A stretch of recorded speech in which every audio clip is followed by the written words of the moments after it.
Hello दोस्तों, welcome to well played sports. तो आज हम लोग बात करें कि क्या इंडियन प्लेयर्स को उनकी वैल्यू से ज़्यादा पैसा मिलता है, जिसकी वजह से वो इंडियन प्लेयर्स जो यूरोपियन क्लब्स है उसमें जाने से डरते हैं या फिर नहीं जाना चाहते हैं, क्योंकि यहाँ पे अच्छा खासा पैसा मिल रहा है और यूरोपियन क्लब में उनको वैल्यू के हिसाब से थोड़ा कम पैसा मिलता है, जिसकी वजह से वो सोचते हैं क्यों ना इंडिया में ही रह के हम लोग अपना गेम खेलें और यहीं पर ही पॉपुलर बने। यहाँ पर अच्छा खासा पैसा भी मिल रहा है, सब चीज़ मिल रहा है, तो वो इसीलिए यूरोपियन क्लब ज्वाइन नहीं करते हैं। और हम लोग कहते हैं भाई क्यों नहीं ज्वाइन करते, और अगर कोई ज्वाइन कर लेता है तो उसको हम लोग ट्रोल करते हैं। जैसे कि एग्जांपल ले लिया है संदेश झिंगन, वो कोर्सिया के टॉप 10 लीग में गए, भले एक छोटे क्लब में गए थे, लेकिन भाई मैं बता दूं आपको, संदेश झिंगन अपने फ़ी में से बहुत बड़ा पे कट लेके गए थे। मोहन बगान उनको अच्छा खासा फ़ी देती थी। वो चाहते तो मोहन बगान के साथ रुकते, अच्छा खासा पैसा कमाते, लेकिन उन्होंने डिसाइड किया कि नहीं, मुझे जाना है, एक बार ट्राई करना है यूरोप में, क्या मैं उस लेवल का हूँ, क्या मैं उस लेवल पे जा सकता हूँ। तो वो गए, वहाँ पे इंजर्ड हुए, उनको ज़्यादा गेम टाइम नहीं मिला, और यहाँ पे जो उनको थे फैंस ट्रोल कर रहे थे। मेनली मैं कहूँगा कि केरला ब्लास्टर्स एफसी की फैंस ट्रोल कर रहे थे, क्योंकि भाई कुछ स्टेटमेंट उन्होंने दे दिया था जिसकी वजह से केरला ब्लास्टर्स एफसी फैंस उनसे ज़्यादा नाराज़ थे, इसलिए मेनली वो ट्रोल कर रहे थे। और जो बोल रहे थे मैं बोल भी नहीं सकता हूँ, ऐसा करना नहीं चाहिए। कोई अगर प्लेयर गया है किसी तरीके से, भाई बहुत बड़ा रिस्क लेके गया है, और आप उसको ट्रोल करके उसका जो कॉन्फिडेंस और गिराते हैं। तो भाई आज हम लोग इसी के बारे में बात करेंगे कि क्या इंडियन फुटबॉल सच में ज़्यादा वैल्यूड है या ओवर वैल्यूड है। तो वीडियो शुरू करने से पहले अगर वीडियो आपको पसंद आए तो इसे लाइक जरूर करिएगा और चैनल को सब्सक्राइब करना ना भूलें। एक छोटा सा टर्म होता है जिसमें होता है कि आपके पास सामान अगर कम हो और डिमांड ज़्यादा हो तो प्राइस हाइक हो जाती है। वही चीज़ हो रहा है इंडियन फुटबॉल में। क्वालिटी प्लेयर्स आपके इंडियन फुटबॉल में बहुत कम है, डिमांड ज़्यादा है, क्योंकि हर टीम चाहती है कि हम अच्छे से अच्छा टीम बनाएं, और उसकी वजह से होती है प्राइस हाइक। अब अगर एग्जांपल ले लिया जाए बेंगलुरु एफसी का, बेंगलुरु एफसी से संदेश झिंगन छोड़ के गए थे एफसी गोवा में। उनको चाहिए था एक इंडियन सेंटर बैक, तो क्वालिटी सेंटर बैक खोजने गए। अब क्वालिटी सेंटर बैक्स में देखा जाए तो उनको कौन मिल रहा था, प्रीतम पोटाल मिल रहे थे, हॉर्बी पम मिल रहे थे, सना मिल रहे थे, निम दौजी मिल रहे थे, और इन्हीं सब को लेने के लिए भाई अच्छा खासा पैसा खर्च करना पड़ता है बेंगलुरु एफसी को, जो कि वो करना नहीं चाह रहे थे। और ऐसा भी नहीं होता है ना भाई कि आप ये इन लेवल 1 के प्लेयर्स को लेवल 2 के प्लेयर से रिप्लेस कर ले, क्योंकि यहाँ पे कोई लेवल 2 है ही नहीं। लेवल 1 के प्लेयर्स हैं, उसके पास सीधे लेवल 3 या 4 के प्लेयर्स हैं। लेवल 2 वाला प्लेयर ही गायब है, क्योंकि हम लोग डेवलप ही नहीं किया। तो इसीलिए यहाँ पे प्लेयर्स को ज़्यादा पैसा देना पड़ता है। उन्होंने समर ट्रांसफर विंडो में पैसा खर्चा नहीं किया, वो सोचे कि अपने यंग प्लेयर्स को और एक शंकर संपराज को खरीद लिए, जो कि एक एक्सपीरियंस प्लेयर है, लेकिन आई हुए मैं बता दूँ उनको गेम टाइम नहीं मिल रहा था। वो सोचे कि किसी तरीके से ये सीजन खींच जाए, फिर नेक्स्ट सीजन कुछ प्लेयर्स आपके विदाउट क्लब होंगे तो उसमें से हम लोग आसानी से प्लेयर्स को साइन कर लेंगे।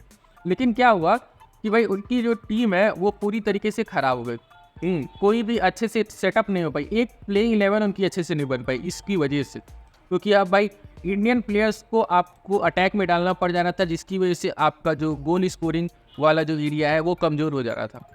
तो इसकी वजह से उनकी टीम बर्बाद हो रही थी। और फिर उन्होंने विंटर ट्रांसफर विंडो में ये निर्णय लिया कि मुझे कोई ना कोई सेंटर बैक चाहिए, कोई इंडियन सेंटर बैक चाहिए, उसके बिना काम नहीं चल रहा है। अल्लाह के लिए उनको मौका मिल गया, सना सिंह उनको फ्री में मिल रहे थे, और उन्होंने क्या किया कि भाई सोचे कि भाई एक मौका मिला है सना सिंह को लेने का, इसके बाद से कोई और प्लेयर हमको मार्केट में दिख नहीं रहा है इस क्वालिटी का।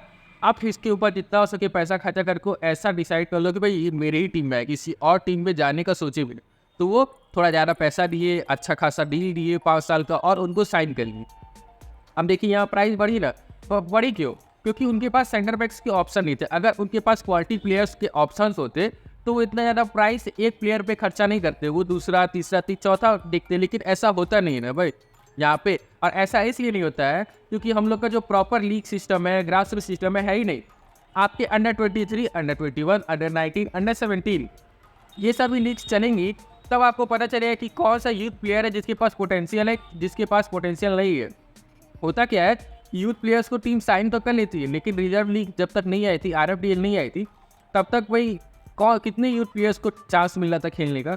वो इसलिए नहीं मिल रहा था कि जो कोचेस है वो रिस्क नहीं लेना चाहते। वो भी आए हैं भाई एक असाइनमेंट के साथ कि हमको एक टीम को ये जिताना है, तो वो रिस्क नहीं लेना चाहते। जब उनके पास कोई ऑप्शन नहीं बचते, बहुत से प्लेयर्स इंजर्ड हो जाते हैं, उनके पास कोई क्वालिटी प्लेयर उस पोजीशन पे नहीं है, तब वो जाके गेम टाइम देते हैं किसी प्लेयर को।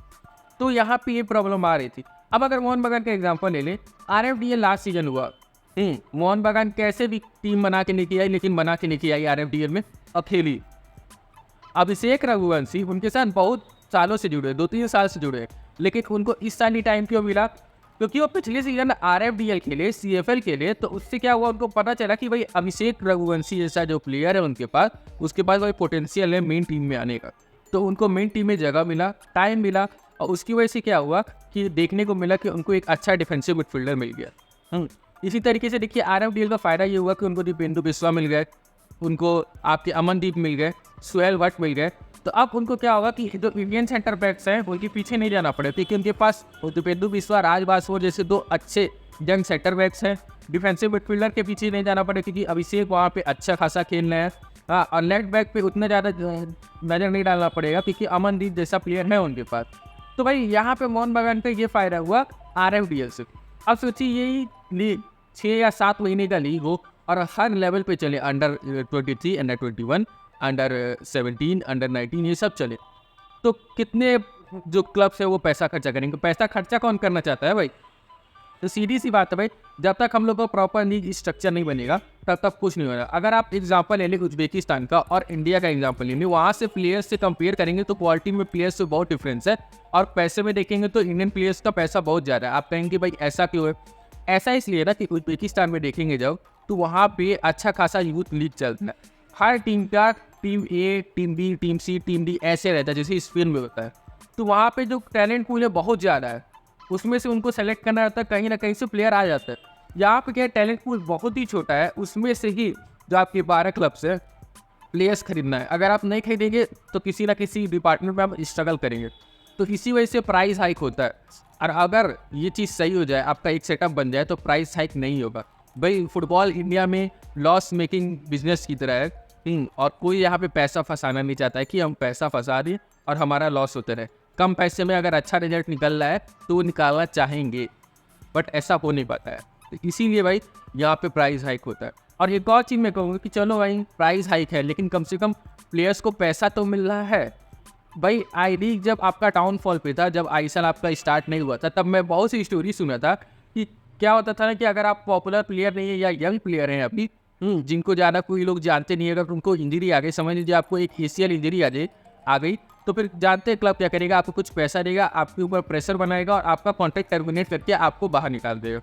उसके पास से अगर आपके पास अच्छा खासा पैसा है माँ बाप का, तो आप पैसा लगा के अपना सर्जरी कराओगे, रिहैब करोगे, फिर फुटबॉल खेलने लग जाओगे। लेकिन अगर आपके पास पैसा नहीं है, आप एक गरीब बैकग्राउंड से आते हो, तो फिर क्या होगा? तो फिर ये होगा कि आप किसी तरीके से और पैसा उधार लेके अपना ACL फिक्स कराओ, क्योंकि चलना तो जरूरी है, और रिहैब वगैरह करोगे नहीं और आप फुटबॉल को गुड बाय बोल दोगे। तो ऐसी चीज़ें हुई है भाई। मैं तो कहूँगा भाई चलो प्राइस हाइक है तो है, लेकिन कम से कम तो नहीं मिल रहा है। तो आपका क्या सोचना है इस टॉपिक पे कि क्या इंडियन फुटबॉलर को उनके वेन्यू से ज़्यादा पैसा मिल रहा है और क्यों मिल रहा है? हम लोग कमेंट करके जरूर बताइएगा, और अगर ये वीडियो आपको पसंद आए तो इसे लाइक जरूर करिएगा और चैनल को सब्सक्राइब करना ना भूलें।